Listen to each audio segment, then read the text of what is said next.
हर साल भारत में एक ऐसा त्योहार आता है जहां लाखों लोग हजारों टन वजन वाले 3 विशाल रथों को अपने हाथों से खींचते हैं। लोगों का विश्वास है कि उस एक रस्सी को छू लेना भी अपने आप में सौभाग्य की बात है। लेकिन आखिर ऐसा क्यों? क्या यह सिर्फ एक धार्मिक परंपरा है या इसके पीछे कोई ऐसी कहानी छिपी है जो आज भी करोड़ों लोगों को अपनी ओर खींचती है? और सबसे बड़ा सवाल, भगवान जगन्नाथ हर साल मंदिर से बाहर क्यों आते हैं? यही रहस्य आज हम स्टेप बाय स्टेप समझेंगे।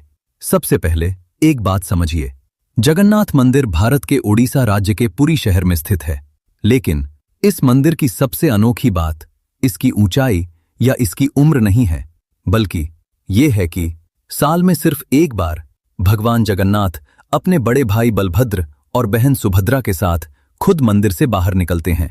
दुनिया के ज्यादातर मंदिरों में भक्त भगवान के दर्शन करने जाते हैं, लेकिन यहां मान्यता है कि भगवान खुद अपने भक्तों के बीच आते हैं। यही वजह है कि इस यात्रा को सिर्फ एक फेस्टिवल नहीं, बल्कि करोड़ों लोगों की फेथ और डिवोशन का प्रतीक माना जाता है। लेकिन आखिर भगवान मंदिर छोड़कर बाहर क्यों आते हैं? इसके पीछे एक बहुत पुरानी कथा सुनाई जाती है। मान्यता है कि भगवान जगन्नाथ अपनी मौसी के घर गुंडीचा मंदिर जाते हैं। यह यात्रा करीब 3 किलोमीटर लंबी होती है। वहां भगवान कुछ दिनों तक विश्राम करते हैं और फिर वापस अपने मुख्य मंदिर लौटते हैं। इसी वापसी यात्रा को बहुधा यात्रा कहा जाता है। यानी यह सिर्फ रथ खींचने का उत्सव नहीं, बल्कि भगवान की एक प्रतीकात्मक यात्रा मानी जाती है। लेकिन एक और रहस्य है जो शायद बहुत कम लोग जानते हैं। क्या आपने कभी ध्यान दिया है कि भगवान जगन्नाथ, बलभद्र और सुभद्रा की मूर्तियां दूसरे मंदिरों की मूर्तियों जैसी नहीं दिखती?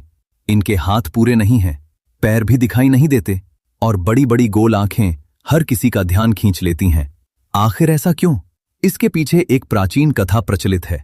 कहा जाता है कि जब इन मूर्तियों का निर्माण हो रहा था तो एक शर्त रखी गई थी कि काम पूरा होने तक कोई भी दरवाजा नहीं खोलेगा। लेकिन अधीर होकर दरवाजा समय से पहले खोल दिया गया और उसी अवस्था में मूर्तियों को दिव्य स्वरूप मानकर स्थापित कर दिया गया। यही कारण है कि आज भी भगवान जगन्नाथ का स्वरूप दुनिया के लगभग सभी मंदिरों से अलग दिखाई देता है। अब सवाल आता है, इतने विशाल रथ आखिर हर साल नए क्यों बनाए जाते हैं? पुराने रथों का इस्तेमाल दोबारा क्यों नहीं किया जाता? इसका जवाब सिर्फ परंपरा नहीं, बल्कि एक गहरी आस्था से जुड़ा है। हर वर्ष विशिष्ट प्रकार की लकड़ी से तीनों रथ नए बनाए जाते हैं। हर रथ का अपना अलग नाम, अलग ऊंचाई, अलग रंग और अलग पहचान होती है। यानी रथ यात्रा में सिर्फ भगवान ही नहीं, रथ भी हर साल नए जन्म का प्रतीक माने जाते हैं। लेकिन रथ यात्रा का सबसे भावुक पल तब आता है जब लाखों लोग इन विशाल रथों की रस्सी पकड़कर उन्हें खींचते हैं। आस्था कहती है कि भगवान के रथ को खींचना सिर्फ एक परंपरा नहीं, बल्कि सेवा का प्रतीक है। यही वजह है कि यहां कोई छोटा बड़ा नहीं होता। आम इंसान, संत, अधिकारी और लाखों श्रद्धालु सब एक ही रस्सी पकड़ते हैं। यानी भगवान के सामने सब बराबर हैं।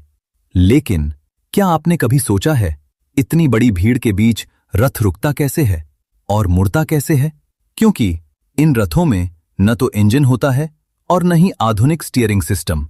सैकड़ों लोग रस्सियों की मदद से रथ की दिशा नियंत्रित करते हैं। साथ ही विशेष प्रशिक्षित सेवक पूरी यात्रा के दौरान हर पल रथ की गति और दिशा पर नजर रखते हैं। यानी ये सिर्फ आस्था नहीं, बल्कि सदियों से चली आ रही बेहद सटीक टीम वर्क और प्लानिंग का भी उदाहरण है। लेकिन रथ यात्रा का एक और रहस्य है जिसके बारे में बहुत कम लोग जानते हैं। हर कुछ वर्षों में भगवान जगन्नाथ, बलभद्र और सुभद्रा की लकड़ी की मूर्तियां बदली जाती हैं। इस परंपरा को नवकलेवर कहा जाता है। नव यानी नया और कलेवर यानी शरीर। आस्था के अनुसार भगवान का स्वरूप बदलता है, लेकिन उनकी दिव्य चेतना वही रहती है। यही परंपरा जीवन और परिवर्तन का एक गहरा संदेश भी देती है। अब सवाल आता है, क्या रथ यात्रा सिर्फ भारत में ही मनाई जाती है?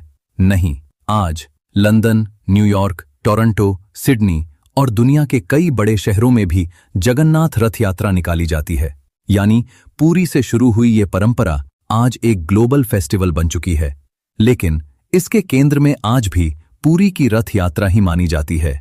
शायद यही वजह है कि हर साल लाखों नहीं, बल्कि करोड़ों लोग इस यात्रा को देखने पूरी पहुंचते हैं।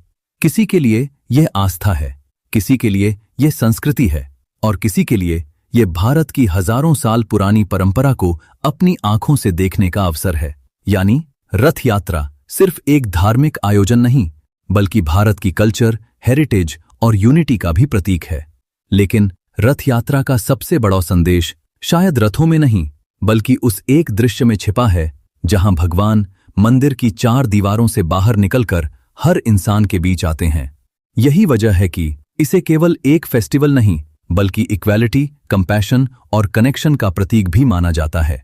ये हमें याद दिलाती है कि आस्था सिर्फ मंदिरों के अंदर नहीं, लोगों के बीच भी जीवित रहती है। तो जगन्नाथ रथ यात्रा सिर्फ लकड़ी के 3 रथों की यात्रा नहीं है, यह फेथ, हिस्ट्री, ट्रेडिशन, डिवोशन और इंडिया की सांस्कृतिक विरासत की एक जीवंत कहानी है। शायद यही कारण है कि सदियों बाद भी जब ये रथ पुरी की सड़कों पर निकलते हैं तो करोड़ों लोगों की आंखें अपने आप उनकी ओर उठ जाती हैं।